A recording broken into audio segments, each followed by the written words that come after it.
Olá pessoal, que Deus abençoe sua vida de forma sobrenatural hoje.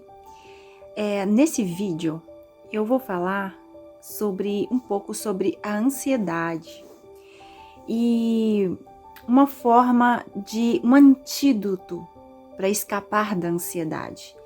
Mas eu não vou ler aquele versículo que fala não andeis ansiosos por coisa alguma e tal, que ele é muito famoso, né?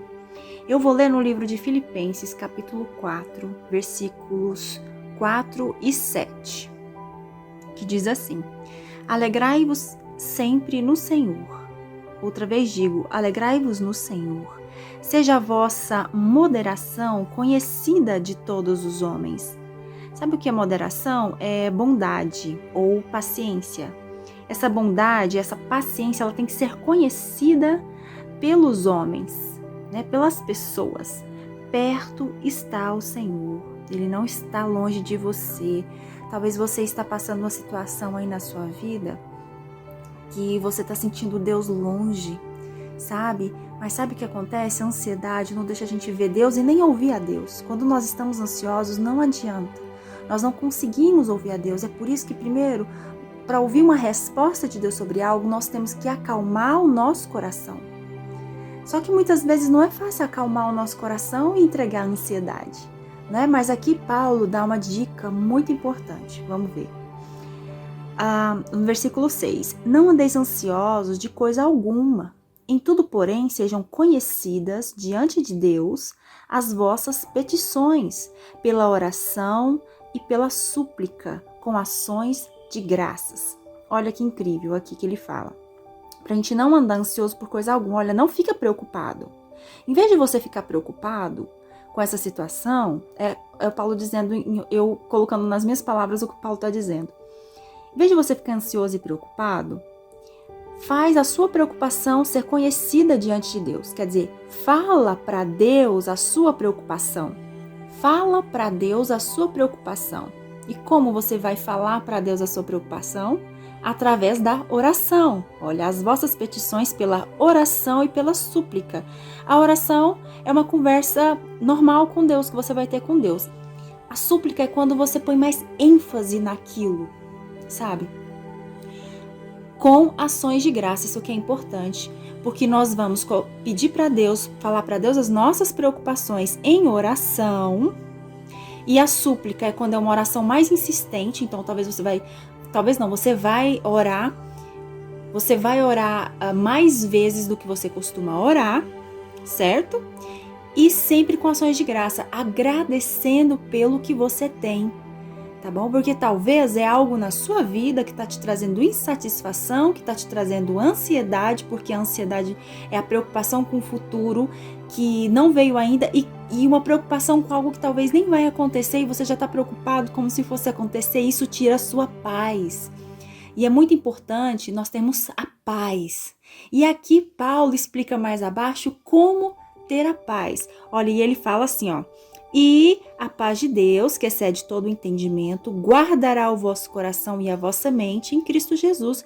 Quando nós oramos, colocamos as nossas preocupações diante de Deus em oração, damos graça, a paz, que excede todo o entendimento, que é aquela paz que só o Espírito Santo dá, ela vem no nosso coração e na nossa mente e nos guarda em Cristo Jesus. Gente, é através de Cristo, é através de Jesus, certo? Então, Jesus ele tem que estar na sua oração, você precisa orar em nome de Jesus.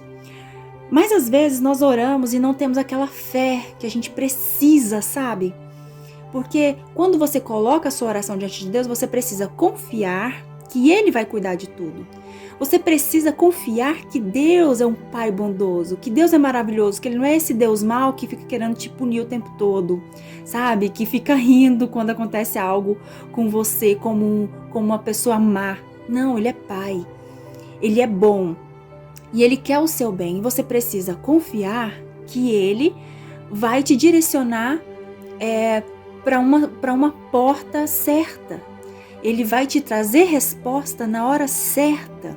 Se ele não tirar esse problema seu, ele vai te trazer um escape, ele vai te trazer um consolo, ele vai te dar forças para passar por isso que você tem que passar. Mas você precisa confiar que com ele você pode passar todas as coisas. E muitas vezes a gente só consegue ter essa fé pela palavra. Muitas vezes não. A palavra diz, né, que a fé vem pelo ouvir e o ouvir pela palavra de Deus. E aí a gente continua aqui, porque aqui vai falar de paz de novo. No versículo 8, ele fala assim: finalmente, irmãos, tudo que é verdadeiro, tudo que é respeitável, tudo que é justo, tudo que é puro, tudo que é amável, tudo que é de boa fama, se alguma virtude há, se algum louvor existe, seja isso que ocupe o vosso pensamento. O que também aprendestes e recebestes e ouvistes e vistes em mim, isso praticai, e o Deus da paz será convosco. Aqui, olha, é uma condição. Para que o Deus da paz esteja conosco, nós precisamos obedecer. Nós precisamos obedecer para que a gente possa sentir paz no espírito. A gente tem que estar andando no caminho certo. E aqui fala de pensamentos. Por quê? Porque todo pecado começa pelo pensamento. Se você mantém puro o seu pensamento, se você controla o seu pensamento, você também vai controlar a sua ansiedade. Porque a ansiedade, ela é na mente. E isso faz doer o coração, não é? Porque você está preocupado e aquilo faz trazer angústia no seu coração. Mas a preocupação está na sua mente. E o que você pensa é o que vai fazer você ficar mais ansioso ou menos ansioso. Então, se você tem um problema, que você está preocupado e imaginando algo que pode acontecer, que nem aconteceu ainda e que talvez nem vai acontecer, aquilo te traz angústia e ansiedade, tira a tua paz. Então, controla os seus pensamentos, pensa coisas boas, vive o presente, vive o dia de hoje, sabe? Se preocupe e ocupe a sua mente no que você precisa resolver hoje e não que você precisa resolver daqui a um tempo, que talvez você nem vai precisar resolver, porque talvez esse problema nem vai chegar e você fica preocupado como se ele já existisse e ele nem existe, certo? Então, se preocupe com hoje. Coloque diante do Senhor as suas preocupações e se preocupe em viver hoje. Isso que traz ansiedade na sua cabeça, tira isso da sua mente. Coloca na sua mente o que traz esperança. A palavra diz que a gente deve lembrar, trazer as lembranças, o que traz esperança. Então, lembra do que traz esperança, lembra do que te traz alegria, sabe? Pensamentos bons, coisas que Deus fez por você, tá bom? Se distraia com coisas que você gosta.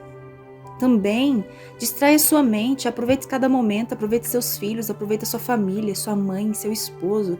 Aproveite os seus familiares, aproveita os pássaros cantando, aproveita o dia nascendo, aproveita o pôr do sol, olhe para o céu azul, aproveite cada detalhe da sua vida em vez de preocupar com o futuro que não chegou ainda, certo?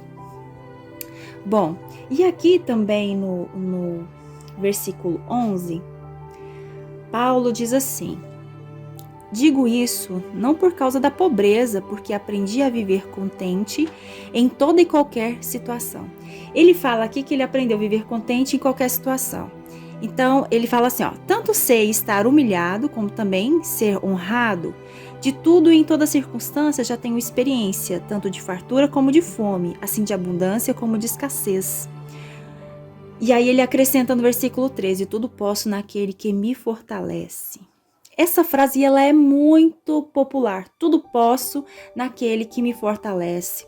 Quando ele fala naquele, ele está falando de Cristo. É como se ele estivesse dizendo, tudo posso em Cristo que me fortalece, porque a força vem dele, a força vem do Espírito Santo dele aí que está dentro de você, certo? E às vezes nós estamos insatisfeitos com o que nós temos. E aí nós queremos mostrar para os outros, para as pessoas, sabe? E aí a gente fica trabalhando igual louco e fica com um monte de preocupação, de responsabilidade nas costas para agradar as pessoas. E você não precisa fazer isso, você pode dizer não. E você pode saber os seus limites e dizer não e nem ficar explicando por que está dizendo não para as pessoas. Sabe? Porque muito trabalho, muita coisa, muita preocupação faz a gente ficar ansioso também. E muitas vezes isso vem da nossa insatisfação com o que a gente tem. Então aprenda a estar satisfeito com o que você tem. E quando a Bíblia fala que tudo posso naquele que me fortalece, é passar por qualquer circunstância com Ele. Então lembre-se que tudo que você tiver que passar você entregou sua vida para Jesus. Então lembre de uma coisa. Você entregou sua vida para Jesus, agora você é dele, certo? O que acontecer na sua vida é permissão dele ou consequências de decisões suas, ok? Mas Deus vai estar te direcionando. Deus ele vai estar com você, então você vai poder passar por qualquer coisa, ele estando junto com você. E lembre-se também que todas as coisas cooperam para o bem daqueles que amam a Deus. Se você é de Jesus, entregou sua vida para ele, tudo que acontecer na sua vida é para o seu bem, a não ser que você tenha passado o carro na frente dos bois e tomado uma decisão errada. É por isso que toda decisão tem que ser colocada diante de Deus, para você não tomar uma decisão errada e depois ter que arcar com as consequências. Vocês se lembram do apóstolo João, do discípulo João, que ele é conhecido como discípulo amado, que ele deitou ali no colo de Jesus, no peito de Jesus, né? Era o discípulo mais íntimo. Então, quem foi que disse que João era o discípulo amado? Foi o próprio João, né? Tem muita gente que fala, é muito conveniente, o próprio João diz que ele é o discípulo amado. Mas esse não é o ponto, sabe o que é o ponto? É que ele se sentia amado. Você precisa se sentir amado. Você é amado. Deus não trata com a gente como um coletivo, como um povo só. Ele trata individualmente. Ele mora através do Espírito Santo dele dentro da gente. Nós somos templo do Espírito Santo individualmente. Ele trata conosco individualmente, porque ele é Deus. Ele pode estar com todos ao mesmo tempo e ouvir a sua reclamação. E ele pode aí estar ouvindo a sua tribulação, o seu choro individualmente. E ele se importa. E ele te ama. Se sinta amado e amada por Deus, porque você é. Tá bom? Vocês lembram de Sadraque, Mesaque e Abednego? Nabucodonosor lançou eles na fornalha. Vocês lembram? Porque eles não quiseram adorar os deuses do Nabucodonosor, a estátua que ele tinha erguido. E Jesus estava lá na fornalha com eles. Quando Nabucodonosor viu, ele disse: não jogamos 3 lá dentro, agora eu vejo 4? Porque Jesus estava ali com Sadraque, Mesaque, Abednego. Deus não livrou eles da fornalha, mas estava dentro da fornalha com eles. Lembre-se, muitas vezes Deus não vai nos livrar de uma certa tribulação, porque às vezes é necessário, faz parte do processo a gente passar. Mas ele vai estar passando aquilo junto com você, seja o que for, tá bom? Que a paz de Deus, que excede todo entendimento, encha o seu coração nesse dia. Até o próximo vídeo. Tchau!